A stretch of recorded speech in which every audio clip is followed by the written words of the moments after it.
I think the fact that everything is scarce is fantastic for us, says Nvidia CEO Jensen Huang. In a world of constraint, you have no choice but to choose the best. So why is Nvidia's CEO so excited about supply constraints like memory constraints, making it difficult for people to buy a graphics card and, well, prices shooting up? Well, that might be a sign of why they're happy about it, because from their perspective, prices shooting up, not necessarily a bad thing. But really, I mean, it seems weird because we are seeing that the PC graphics AIB shipments are decreasing. So why would this be a good thing? Well, if you look at it decreasing, fine, but Nvidia's total market share in the shipments that are happening are increasing.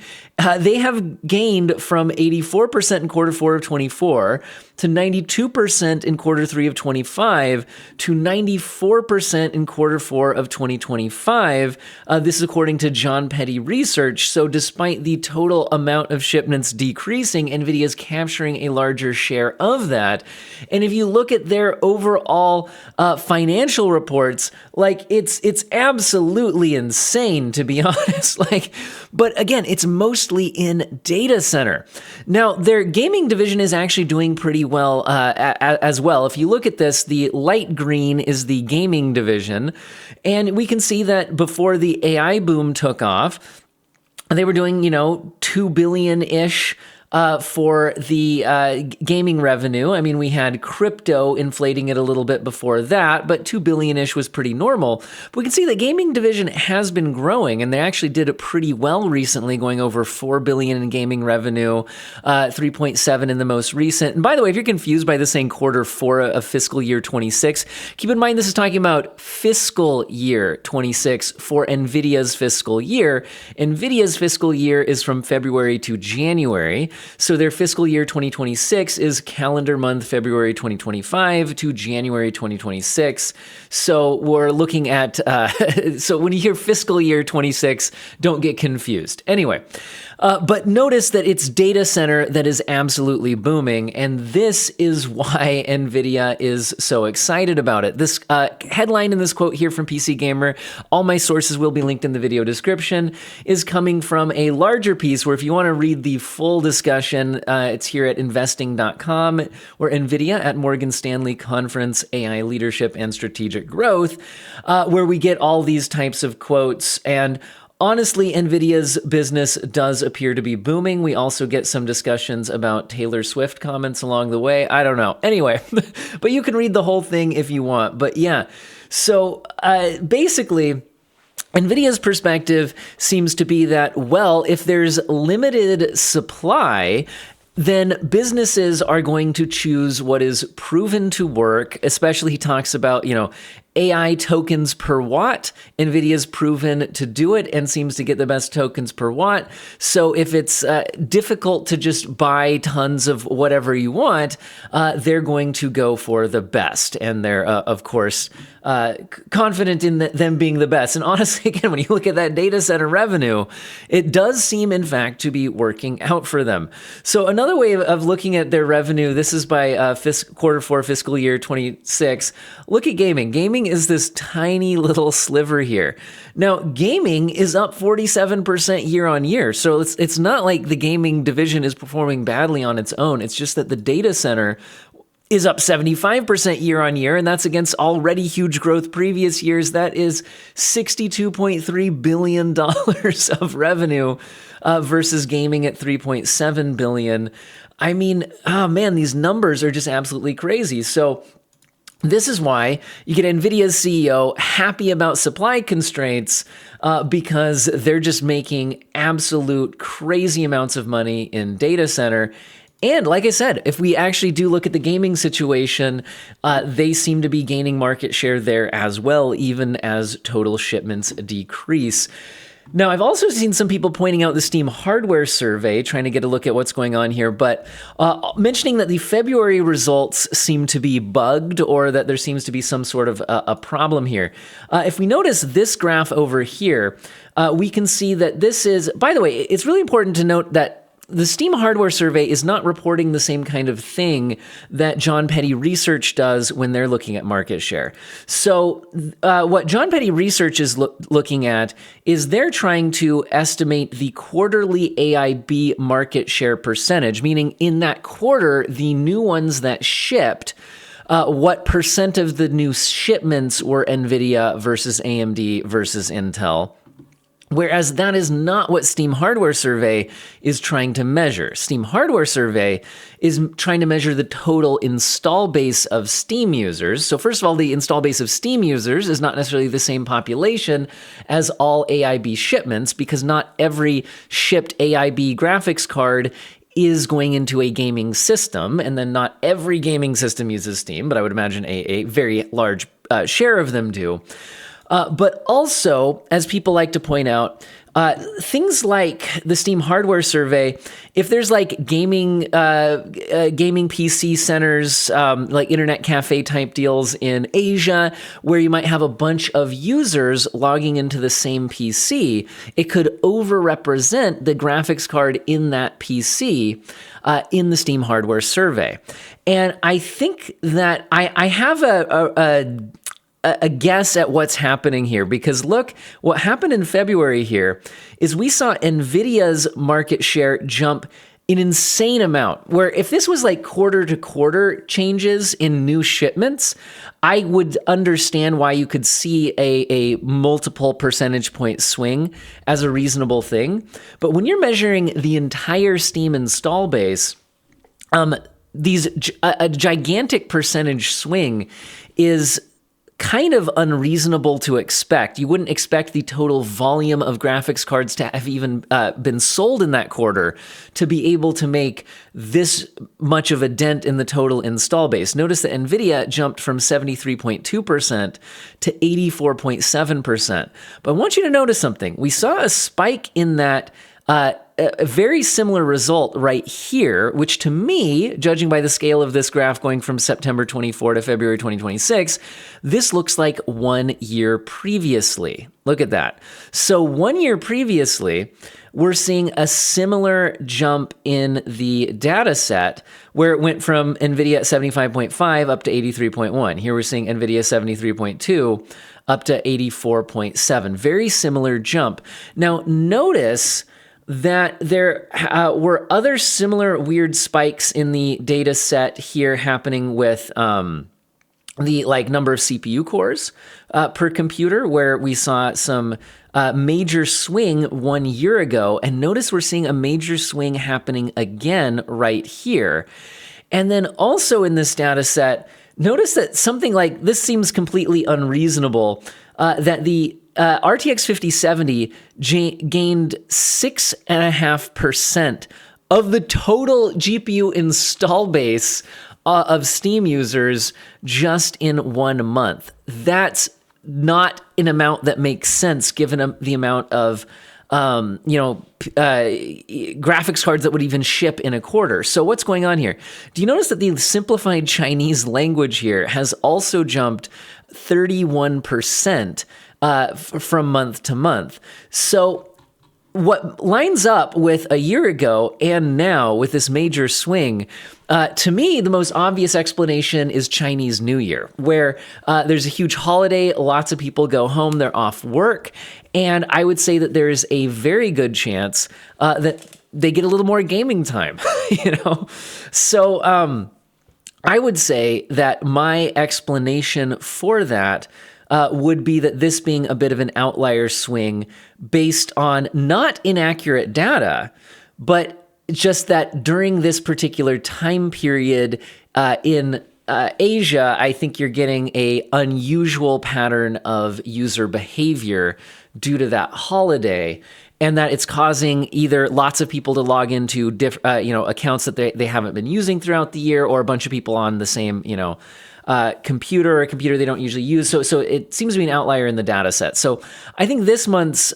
Steam hardware survey is not going to be a great place to look for data that lines up to the typical year. So that's what I think is happening here. I've heard a lot of discussion about this too. Also heard people say that that means that this is inaccurate, and I don't think that's correct. I think that what this means is it is getting accurate information for what it's designed to get, which is what percentage of users that month were logged in on what type of graphics card.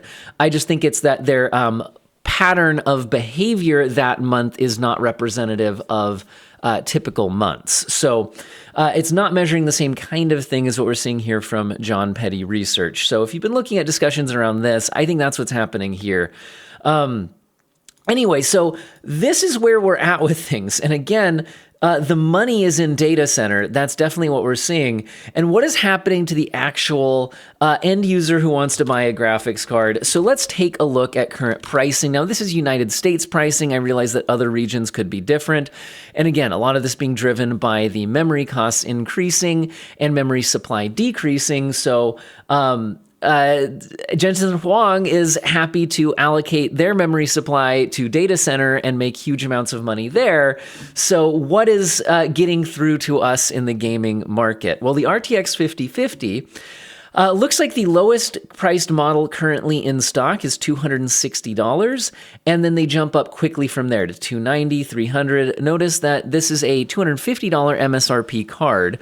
There's rumors that there's going to be a 9 gigabyte version incoming soon. We'll have to keep our eye on that space, but it looks like allocation has kind of dried up on these and prices are going up. How about the next step up in the product stack? We have the 5060.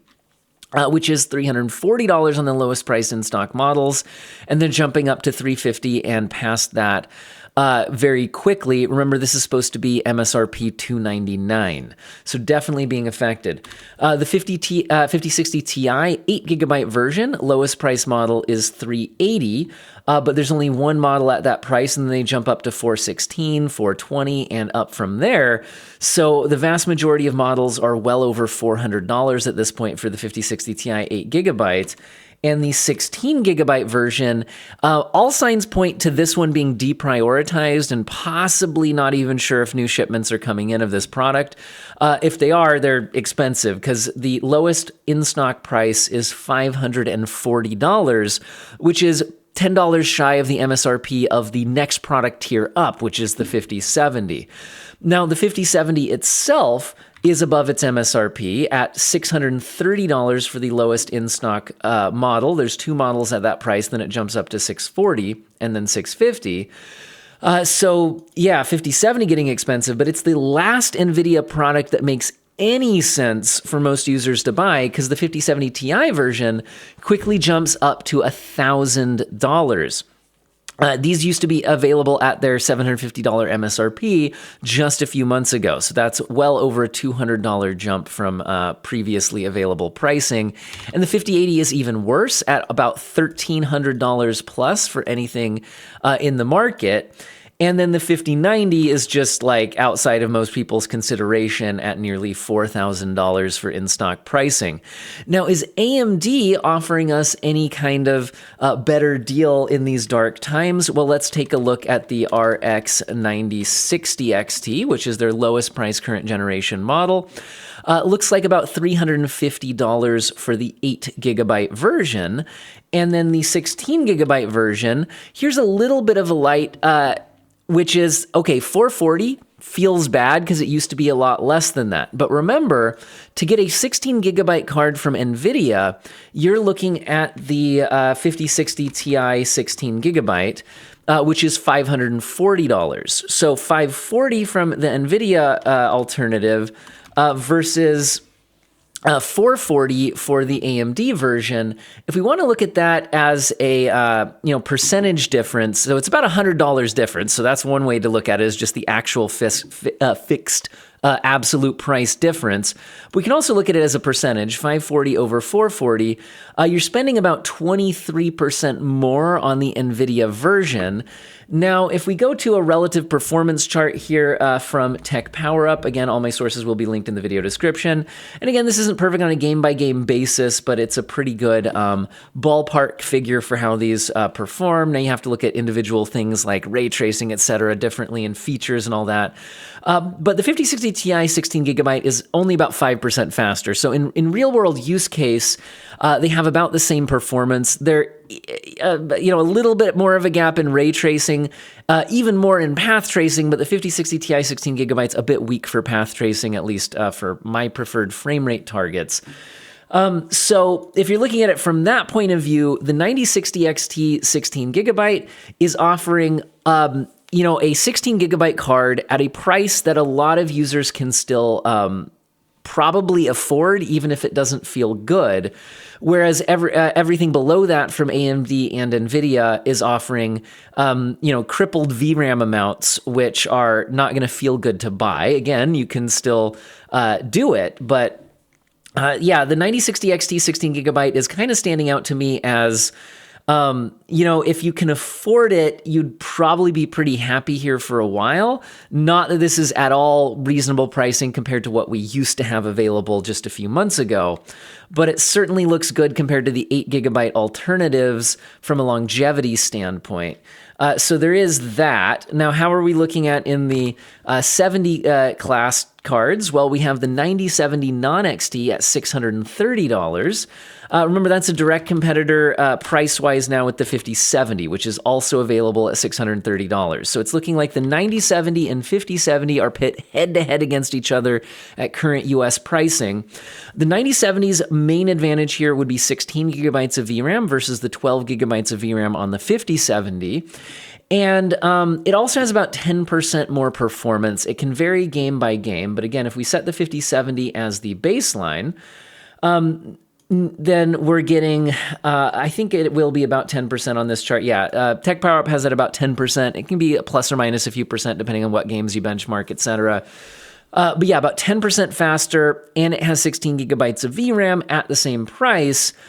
At the same price, though, a lot of times you're going to consider feature set. There's the Nvidia frame generation has better frame pacing. They also have multi-frame generation. They've promised a dynamic frame generation mode that will increase or decrease how many generated frames are needed to hit a certain target frame rate coming soon.